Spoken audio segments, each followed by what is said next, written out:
لیکن ان کو کوئی شرم بھی نہیں ہے کہ یہ جو جھوٹے کیسز ان کو شرم بھی نہیں آ رہی.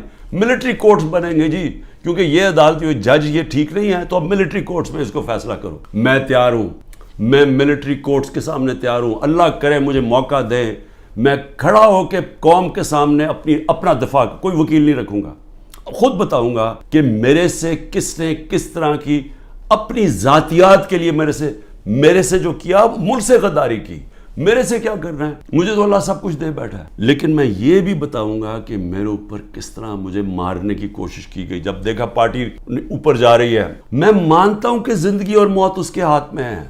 میں مانتا ہوں کہ اللہ کے علاوہ کوئی مجھے ذلیل نہیں کر سکتا. میرے اعمال مجھے ذلیل کریں گے اور اللہ کی اجازت سے, نہ ہی مجھے کوئی عزت دے سکتا ہے اللہ کے علاوہ. اور میری رزق کوئی نہیں لے سکتا, جو اس نے لکھی ہوئی ہے اتنی ہونی ہے. میرا ہے کہ میں حلال سے کماؤں یا حرام سے کرواؤں. میں کیوں نہیں ملک سے باہر جا رہا, کیوں میرے اوپر آپ کو پتا ہے کہ اب 6 اور FIR آج کاٹ دی ہیں. 170 پہلے کراس کر گیا تھا, اب 6 اور 180 کے قریب پہنچ گیا ہوں. میں ہر وقت نہیں FIR آ جاتی ہے. میں عدالتوں میں جاتا ہوں, میرا سارا ٹائم ایک عدالت سے دوسری عدالت چاہتا ہوں. اور میں اپنے وکیلوں کو آج سلام کرنا چاہتا ہوں جس طرح وہ کھڑے ہیں اور وہ جس طرح وہ لڑ رہے ہیں میرے لیے. لیکن میں لڑتا رہوں گا, لیکن مجھے پتا انہوں نے جیل میں ڈالنا ہے. وہ ہو ہی نہیں سکتا کہ میں سارے کیسز کے کون کبھی سنا ہے کسی ملک کی تاریخ میں کہ 180 کیس ایک آدمی پہ کر دیے جائیں 6 مہینے کے اندر؟ کبھی سنا ہے؟ کوئی دنیا کے اندر اس کی کوئی مثال ہے؟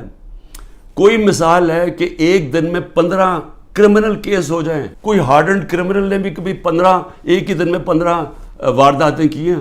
کیس ہمارے الیکشن پہ الیکشن 30 الیکشن جیت گئے, 37 میں سے کہ ساری پولیس بھی ہے, گورنمنٹ بھی ہے, الیکشن کمیشن بھی ہے, اسٹیبلشمنٹ بھی ساتھ کھڑی ہے, اس کے باوجود جیت رہے ہیں.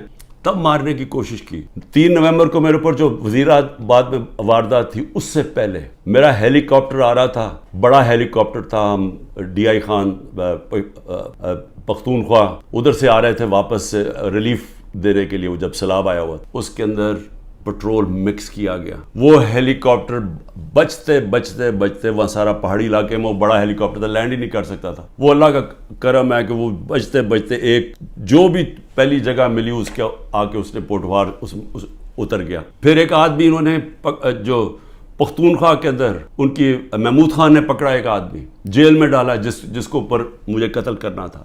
پھر محمود خان نے بتایا سوابی کے اندر میرا ہیلی کاپٹر جلسے کے لیے لینڈ کر رہا تھا, وہاں راکٹ لانچر لے کے آدمی کھڑا تھا, بال بچ کے وہاں وہ نہیں ہوا. پھر 3 نومبر ہوا. 3 نومبر کے بعد پھر مجھے قتل کرنے کی کب کوشش کی گئی؟ 18 مارچ کو. کدھر کوشش کی گئی؟ جوڈیشل کمپلیکس میں. جوڈیشل کمپلیکس میں کیا پلان بنایا ہوا تھا کہ جوڈیشل کمپلیکس کے اندر سلوار قمیض کے اندر لوگوں کو بھیجا ہوا تھا. سارا نامعلوم افراد نے ٹیک اوور کیا ہوا تھا. اور یہ ذرا آپ دیکھیں کہ یہ ذرا ویڈیو دیکھیں کہ نامعلوم وہاں وکیلوں کو نہیں جانے دیا 18 مارچ کو, یہ لوگوں کو اندر جانے دیا جا رہا تھا. اور اس کا مقصد کیا تھا ان کو اندر بھیجنے کا؟ کہ وہاں لڑائی ہونی تھی, آپس میں لڑائی ہونی تھی کہ جی عمران خان کے سپورٹر یہ اور ان کی لڑائی ہوگی پولیس کے ساتھ. یہ ذرا اب دیکھیں کہ جب میری گاڑی اندر گھستی ہے تو یہ ذرا آپ سین دیکھیں کہ یہ اب گاڑی اندر گھس رہی ہے اس کمپلیکس میں, تو سامنے کیا کھڑا ہے؟ ان کے اندر وہ نامعلوم افراد بھی گھسے ہوئے ہیں. اور یہ دیکھیں ذرا تماشا, یہ کبھی دیکھا کہ میں اپنی بیل کروانے جا رہا ہوں, یہ سامنے تماشا دیکھیں کیا ہو رہا ہے. پلان کیا ہوا تھا کہ آپس میں لڑائی ہونی تھی کہ وہ ان کو بتا دینا وہ سلوار قمیض کہ وہ عمران خان کے ساتھ ہے, اور کوئی لڑائی ہوئی اور اس میں عمران خان کو قتل کیا. وقت میں وہاں سے باہر نکلا اور اللہ نے بچا دیا, کیونکہ اندر سے لوگوں نے بتایا کہ جلدی سے نکلیں, یہاں آپ کو مارنے آ رہے ہیں. وہاں سے بچتا ہوں.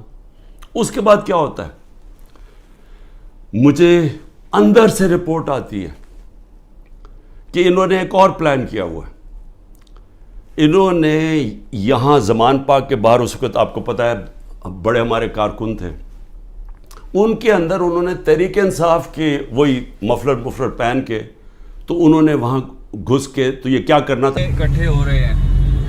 اس کے اندر یہ مجھے ٹائم پہ نہ پتہ چلتا تو انہوں نے یہ جو 9 مئی کو ہوا ہے, یہ 9 مئی کو انہوں نے تب کرنا تھا. 9 مئی کو کیا کہ وہ پلان کیا ہوا تھا, اندر لوگ گھسائے ہوئے تھے جو تحریک انصاف کے بنائے ہوئے تھے. تو یہ جو انہوں نے تحریک انصاف کے کپڑوں میں مفلر لے کے وہاں لوگ ہونے تھے, ان کے لوگ, وہ 2 IGs نے اپنے لوگ چھوڑے ہوئے تھے, اسکواڈز, انہوں نے گولی چلانی تھی, اس گولی کے اندر ریٹیلیشن میں 1000 رینجر تیار کیا ہوا تھا انہوں نے. یہاں اٹیک ہونا تھا جس پہ مجھے مار دینا تھا, وہاں سے میں بچتا ہوں. تو میں یہ اب آپ کو کہہ رہا ہوں کہ جس آدمی کی جان کو خطرہ ہے وہ تو نہیں نہ بھاگ رہا ہے ملک سے, کھڑا ہے یہاں, ساری ہر طرح کی دھمکیاں ہیں. ہر روز جب یہاں سے نکلتا ہوں تو پتہ نہیں ہوتا کہ اللہ مجھے زندہ واپس لے کے آئے گا. لیکن میں کیوں نہیں ڈر رہا؟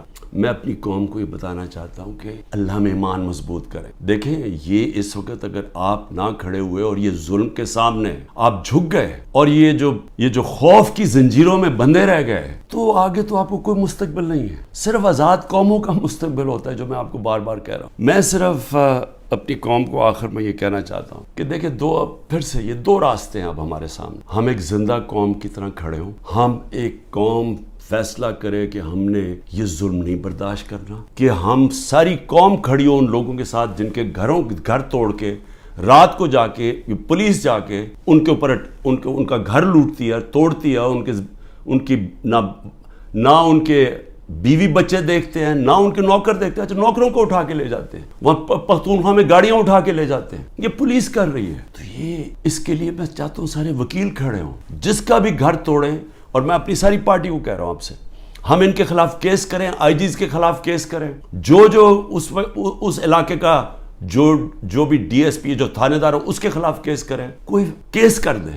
اگر یہ ایف آئی آر نہیں رجسٹر کرتے 22 کے اندر کیس کر دیں. وقت آئے گا, یہ میرا ایمان ہے کہ یہ ظلم کا نظام نہیں چل سکتا. ہمیں یہ برداشت نہیں کرنا چاہیے. ہم یہ قوم ظلم کے سامنے اب سر نہ جھکائیں اپنا. ہم ایک سٹینڈ لیں, ہم کھڑے ہوں کہ ہم یہ نہیں ظلم لیتے. میں جیل میں جاتا ہوں, ان کا خیال ہے کہ یہ جیل میں جائے گا تو سب کچھ چھپا. آپ کو کسی صورت گھروں میں ڈر کے بیٹھنا نہیں چاہیے. وہ اقبال کا ایک شعر ہے کہ ہے جرم ضعیفی کی سزا مرگ مفاجات, بزدلی کی سزا ہی موت ہے. اور پھر لا الہ الا اللہ کا ایک شعر ہے کہ بتوں سے تجھے امیدیں, خدا سے نا امیدی. مجھے یہ بتا تو صحیح, اور کافری کیا ہے, اور کفر کیا ہے, شرک کیا ہے کہ یہ ظلم کے اور یہ خوف کے بت کے سامنے آپ جھکتے جائیں, اللہ کے اوپر ایمان نہ رکھیں. میں جیسا بھی زندگی میں نے گزاری ہے, میں کوئی فرشتوں کی زندگی نہیں گزاری, لیکن میں اللہ کا شکر کرتا ہوں کہ اس نے مجھے ایمان دیا ہے, اور ایمان کی قوت سب قوتوں سے اوپر ہوتی ہے. اللہ نے لا الہ الا اللہ دل میں ڈال دی ہے, اس لیے مجھے خوف نہیں ہے.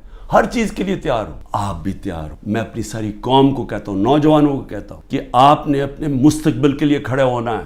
کتنے لوگ باہر چلے جائیں گے ملک کے, چلے 9 لاکھ ابھی تک لوگ چلے گئے ہیں, لائنیں لگی ہوئی ہیں, لوگ جائیں کوشش کریں ملک سے باہر نکلنے کی. یہ تو کوئی حل نہیں ہے. کھڑے ہو کے ملک کے لیے جنگ لڑے, کھڑے ہو مقابلہ کریں. بھاگنا تو سب سے آسان کام ہے. میں پہلے زرداری نہیں باہر بھاگ جاتا تھا, نواز شریف جب اپوزٹ باہر بھاگ جاتے تھے. میں کیوں نہیں باہر بھاگ رہا؟ کیونکہ میں اس ملک سے, یہ ہے میرا ملک, میں کیوں ملک چھوڑ کے جاؤں؟ میں نے کوئی چوری نہیں کی, میں کیوں نہ کیسز لڑوں, میں کیوں باہر بھاگوں؟ اور میں وہ ان میں سے نہیں جس نے جب باہر جا کے جس نے پیسے جمع کیے ہوئے ہیں, بادشاہوں کی طرح باہر رہ رہے ہیں. مجھے تو پتہ کتنا مہنگا وہاں رہنا, رہتے کیسے؟ 400 روپے کا تو 1 پاؤنڈ ہے. کدھر سے ان کے پاس پیسے ہیں؟ یہاں کا چوری کیا ہوا پیسہ باہر. یہیں رہیں گے, یہاں لڑیں, کھڑے ہوں گے پرامن طریقے سے, ملک میں توڑ پھوڑ نہیں کریں گے, لیکن ہم یہ واضح کر دیں گے کہ ہم ہمارے محمد مصطفیٰ نبی صلی اللہ علیہ وسلم کی امت, ہم لا الہ الا اللہ میں ماننے والے لوگ ہیں. اللہ جب کسی کو ایمان دیتا ہے ان کے خوف دور کر دیتا ہے.